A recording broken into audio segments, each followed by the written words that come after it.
very much. Chancellor Kohl, Governing Mayor Diepken, ladies and gentlemen, 24 years ago, President John F. Kennedy visited Berlin. And speaking to the people of this city and the world at the City Hall, well, since then, 2 other presidents have come, each in his turn to Berlin. And today, I myself make my second visit to your city.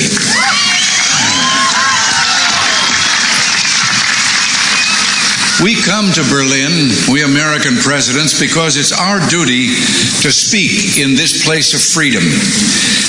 But I must confess, we're drawn here by other things as well. By the feeling of history in this city, more than 500 years older than our own nation. By the beauty of the Grunwald and the Tiergarten. Most of all, by your courage and determination.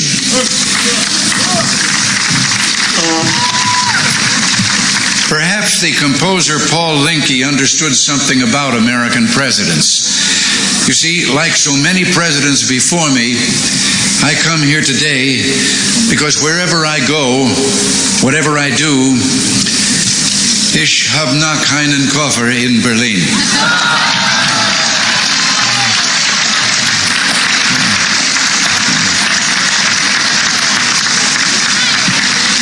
Our gathering today is being broadcast throughout Western Europe and North America. I understand that it is being seen and heard as well in the East. To those listening throughout Eastern Europe, I extend my warmest greetings and the goodwill of the American people. To those listening in East Berlin, a special word. Although I cannot be with you, I address my remarks to you just as surely as to those standing here before me. For I join you, as I join your fellow countrymen in the West, in this firm, this unalterable belief, es gibt nur ein Berlin.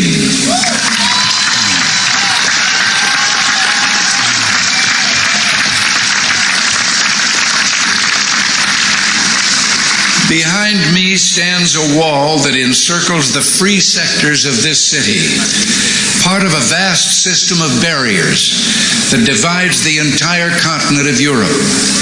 From the Baltic south, those barriers cut across Germany in a gash of barbed wire, concrete, dog runs, and guard towers. Farther south, there may be no visible, no obvious wall, but there remain armed guards and checkpoints all the same. Still a restriction on the right to travel. Still an instrument to impose upon ordinary men and women the will of a totalitarian state. Yet it is here in Berlin where the wall emerges most clearly. Here, cutting across your city, where the news photo and the television screen have imprinted this brutal division of a continent upon the mind of the world. Standing before the Brandenburg Gate, every man is a German, separated from his fellow men.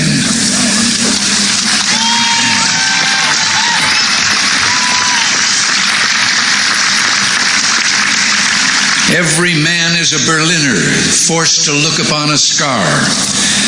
President von Weizsäcker has said the German question is open as long as the Brandenburg Gate is closed.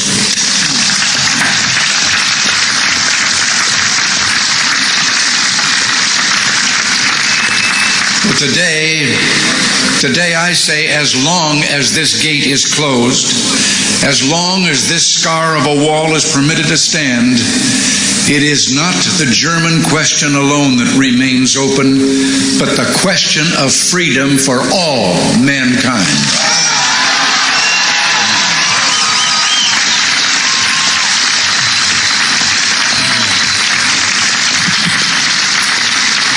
Yet, I do not come here to lament, for I find in Berlin a message of hope. Even in the shadow of this wall, a message of triumph. In this season of spring in 1945, the people of Berlin emerged from their air raid shelters to find devastation. Thousands of miles away, the people of the United States reached out to help. And in 1947, Secretary of State, as you've been told, George Marshall, announced the creation of what would become known as the Marshall Plan. Speaking precisely 40 years ago this month, he said, "Our policy is directed not against any country or doctrine, but against hunger, poverty, desperation, and chaos."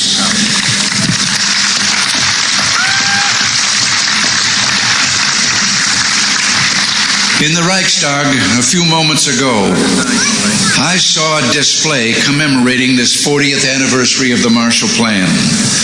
I was struck by the sign on a burnt-out, gutted structure that was being rebuilt. I understand that Berliners of my own generation can remember seeing signs like it dotted throughout the western sectors of the city. The sign read simply, "The Marshall Plan is helping here to strengthen the free world." A strong free world in the West. That dream became real. Japan rose from ruin to become an economic giant. Italy, France, Belgium, virtually every nation in Western Europe saw political and economic rebirth. The European Community was founded. In West Germany and here in Berlin, there took place an economic miracle. The Wirtschaftswunder. Adenauer, Erhard, Reuter, and other leaders understood the practical importance of liberty, that just as truth can flourish only when the journalist is given freedom of speech, so prosperity can come about only when the farmer and businessmen enjoy economic freedom. The German leaders reduced tariffs, expanded free trade, lowered taxes. From 1950 to 1960 alone, the standard of living in West Germany and Berlin doubled. Where 4 decades ago there was rubble, today in West Berlin there is the greatest industrial output of any city in Germany. Busy office blocks, fine homes and apartments, proud avenues and the spreading lawns of parkland. Where a city's culture seemed to have been destroyed, today there are 2 great universities, orchestras and an opera, countless theaters and museums. Where there was want, today there's abundance. Food, clothing, automobiles, the wonderful goods of the Kudam.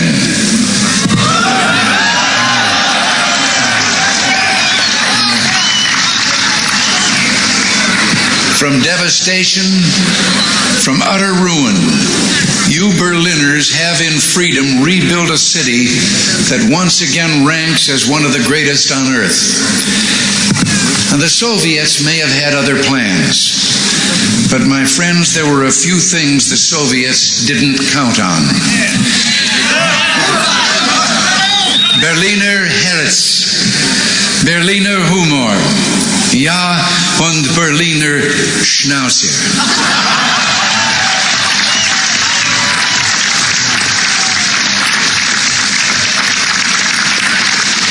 In the 1950s, Khrushchev predicted, "We will bury you." But in the West today, we see a free world that has achieved a level of prosperity and well-being unprecedented in all human history.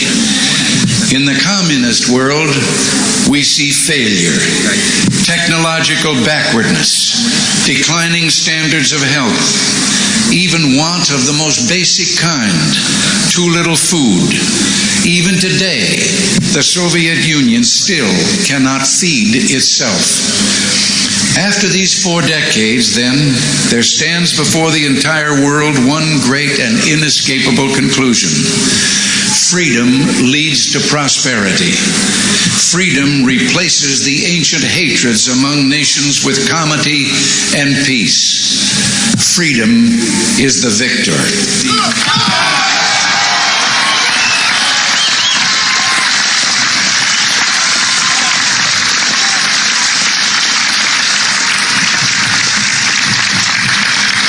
And now the Soviets themselves may in a limited way be coming to understand the importance of freedom. We hear much from Moscow about a new policy of reform and openness. Some political prisoners have been released. Certain foreign news broadcasts are no longer being jammed. Some economic enterprises have been permitted to operate with greater freedom from state control. Are these the beginnings of profound changes in the Soviet state, or are they token gestures intended to raise false hopes in the West or to strengthen the Soviet system without changing it? We welcome change and openness, for we believe that freedom and security go together, that the advance of human liberty can only strengthen the cause of world peace. There is one sign the Soviets can make that would be unmistakable, that would advance dramatically the cause of freedom and peace. General Secretary Gorbachev, if you seek peace, if you seek prosperity for the Soviet Union and Eastern Europe, if you seek liberalization, come here to this gate. Mr. Gorbachev, open this gate.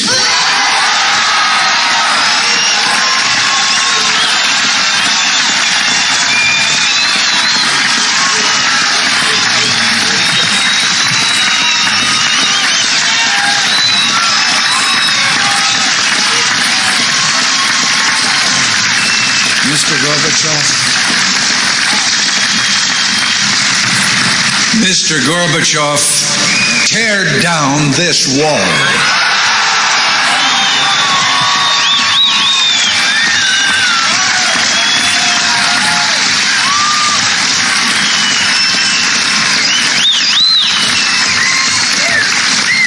I understand the fear of war and the pain of division that afflict this continent, and I pledge to you my country's efforts to help overcome these burdens. To be sure, we in the West must resist Soviet expansion. So we must maintain defenses of unassailable strength. Yet we seek peace, so we must strive to reduce arms on both sides. Beginning 10 years ago, the Soviets challenged the Western alliance with a grave new threat. Hundreds of new and more deadly SS-20 nuclear missiles, capable of striking every capital in Europe. The Western Alliance responded by committing itself to a counter-deployment. Unless the Soviets agreed to negotiate a better solution, namely the elimination of such weapons on both sides, for many months, the Soviets refused to bargain in earnestness. As the alliance in turn prepared to go forward with its counter-deployment, there were difficult days of protests like those during my 1982 visit to this city. And the Soviets later walked away from the table. But through it all, the alliance held firm. And I invite those who protested then, I invite those who protest today to mark this fact. Because we remain strong, the Soviets came back to the table.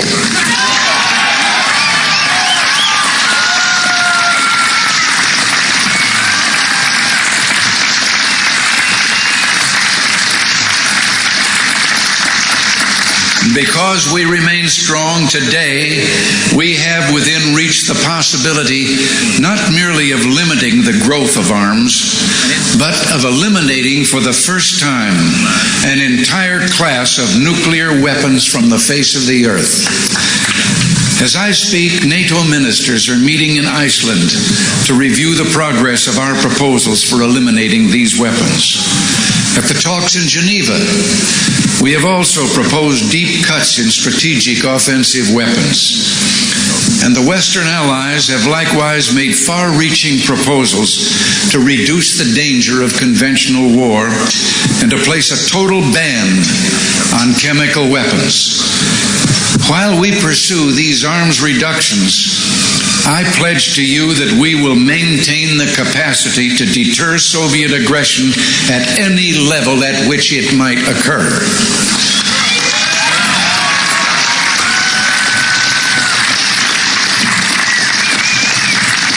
And in cooperation with many of our allies, the United States is pursuing the Strategic Defense Initiative, research to base deterrence not on the threat of offensive retaliation, but on defenses that truly defend, on systems, in short, that will not target populations, but shield them.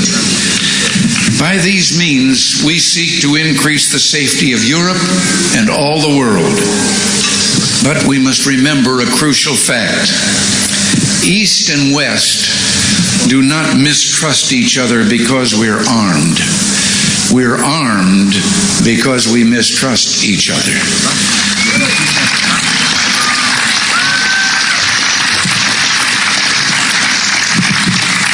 And our differences are not about weapons, but about liberty.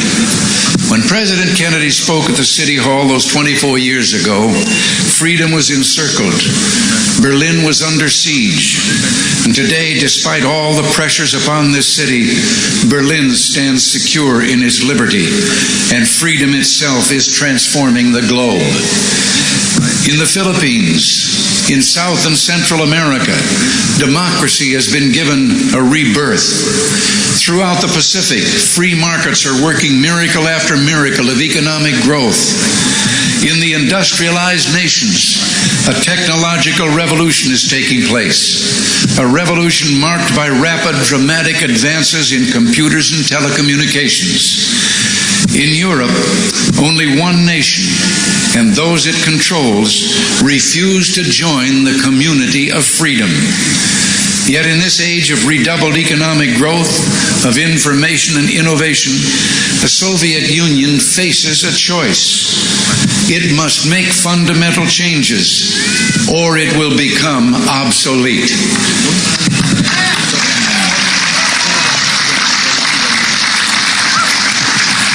Today, thus represents a moment of hope. We in the West stand ready to cooperate with the East to promote true openness, to break down barriers that separate people, to create a safer, freer world. And surely there is no better place than Berlin, the meeting place of East and West, to make a start.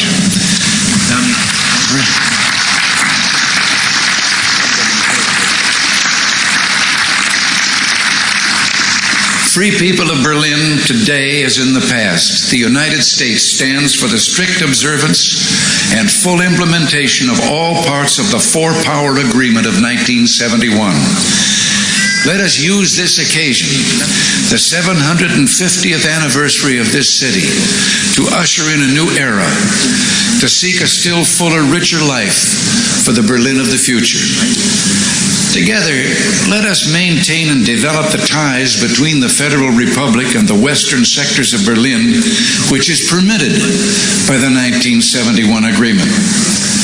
And I invite Mr. Gorbachev, let us work to bring the eastern and western parts of the city closer together so that all the inhabitants of all Berlin can enjoy the benefits that come with life in one of the great cities of the world.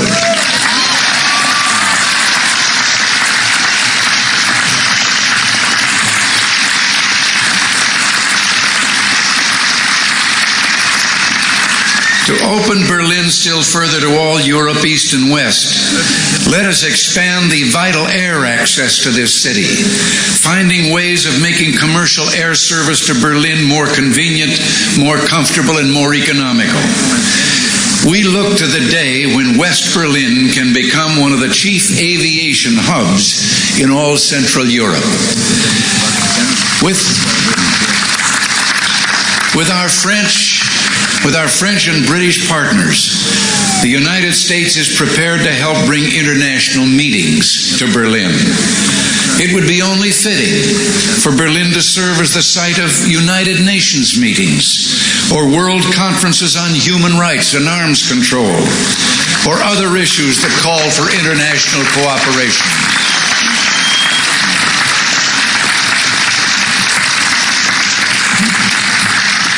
There is no better way to establish hope for the future than to enlighten young minds. And we would be honored to sponsor summer youth exchanges, cultural events, and other programs for young Berliners from the East. Our French and British friends, I'm certain, will do the same. And it's my hope that an authority can be found in East Berlin to sponsor visits from young people of the Western sectors.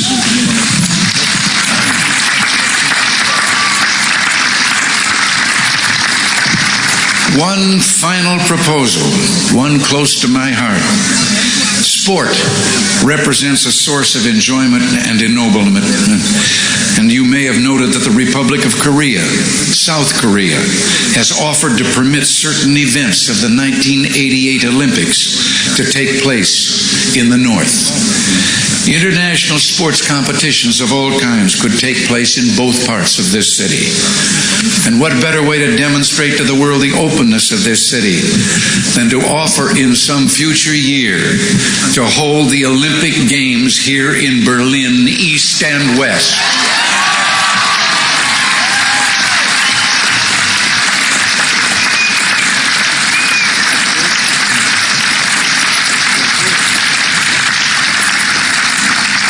In these 4 decades, as I have said, you Berliners have built a great city.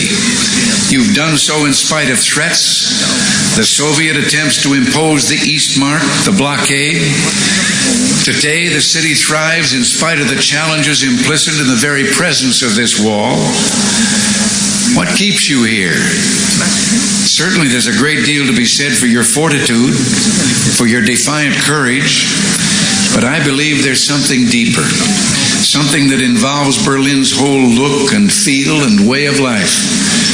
Not mere sentiment.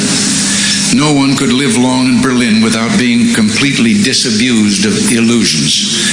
Something instead that has seen the difficulties of life in Berlin but chose to accept them, that continues to build this good and proud city in contrast to a surrounding totalitarian presence that refuses to release human energies or aspirations. Something that speaks with a powerful voice of affirmation, that says yes to this city, yes to the future, yes to freedom.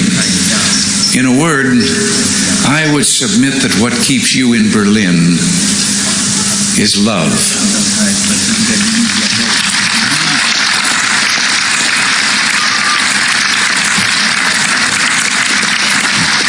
Love, both profound and abiding.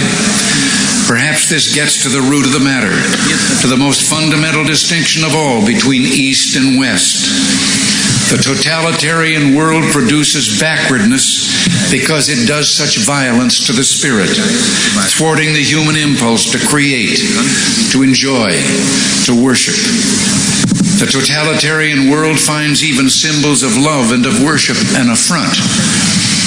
Years ago, before the East Germans began rebuilding their churches, they erected a secular structure, the television tower at Alexanderplatz.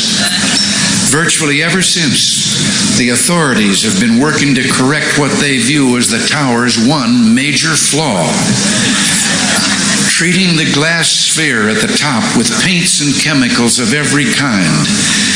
Yet even today, when the sun strikes that sphere that towers over all Berlin, the light makes the sign of the cross.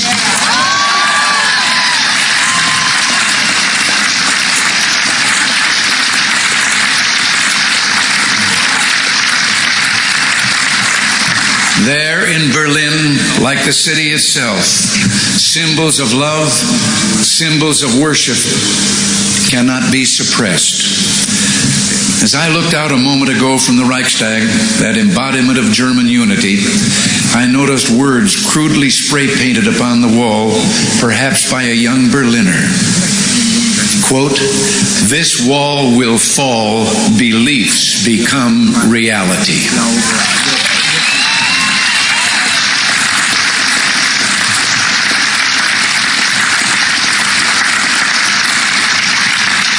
Yes, across Europe this wall will fall, for it cannot withstand faith, it cannot withstand truth. The wall cannot withstand freedom. And I would like, before I close, to say one word. I have read and I have been questioned since I've been here about certain demonstrations against my coming. And I would like to say just one thing, and to those who demonstrate so.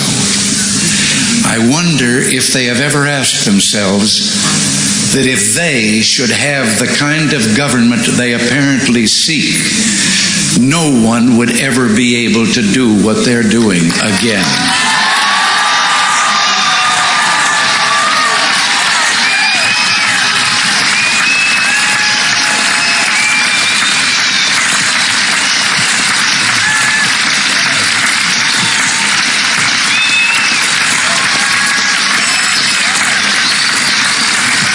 Thank you, and God bless.